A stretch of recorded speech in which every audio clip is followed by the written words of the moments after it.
ती त्रास देते तुम्हाला. फळमाशी का त्रास देत्या? फळमाशी कुठनं आली? हा, डंकमाशी म्हणता तुम्ही त्याला, फळमाशी म्हणतो त्याला, बाद करते.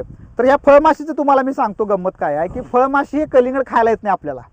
ती नेक्स्ट जनरेशन त्याचं वाढवण्यासाठी अंडी घालायला येत्या. त्याचं खाणं काय आहे? चांगलं खाणं नाही आहे त्याचं कुजलेलं पदार्थ खाणं हे त्याचं पहिलं काम आहे. मग कुजलेलं काय खाणार? आपल्या शेतारी आता उकरंडा असतोय. आता काय करतोय, हा प्लॉट झाला आपल्या, जे खराब कलिंगड आहे ते सगळं उचलतो आपण उकरंड्यात टाकतो. खराब आपल्या शेतात जे काय ते सगळं उचलून टाकतो त्यामध्ये.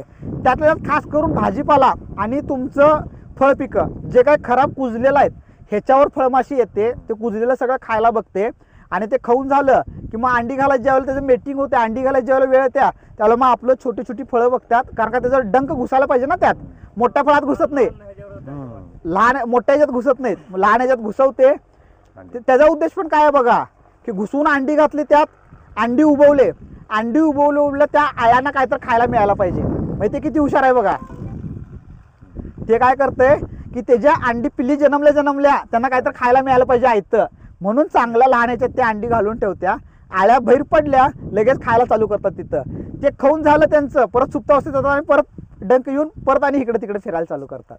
त्याच्यामुळं काय होतं, हा ते बेस्ट आहे.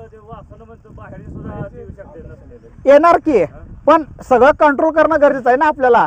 आपण असं म्हणू शकत नाही की नाही लावलेलं चांगलं आहे तुमचं, फक्त लावताना तुम्ही प्लॉटच्या साईडला लावा. मग बाहेरच्या तिथे प्लॉटमध्ये आत यायला नकोत. पण तुमचं आलेले शेवळे त्या ट्रॅपमध्ये अडकणारच आहेत ना, त्यामुळे काय अडचण नाही. बाहेरची उद्या ते आज ना उद्या येणारच आहेत ना, आज ना उद्या येणार आहेत. त्यामुळं त्याचा काही विचार करायचा नाही आपण. फवारणी घेऊन एवढा इफेक्ट पडत नाही तुम्हाला. जे ट्रॅपमध्ये तुम्ही अडकवणार आहे ते चांगलं आहे. हा बघा, शेवटी ते फ्लाय सेगमेंटमध्ये जातं. तुम्ही त्या मेलॉन फ्लायला मारताय म्हणजे मधमाशीला पण मारताय. त्याच्यामुळं त्या ट्रॅपमध्ये अडकवणं हे गरजेचं आहे.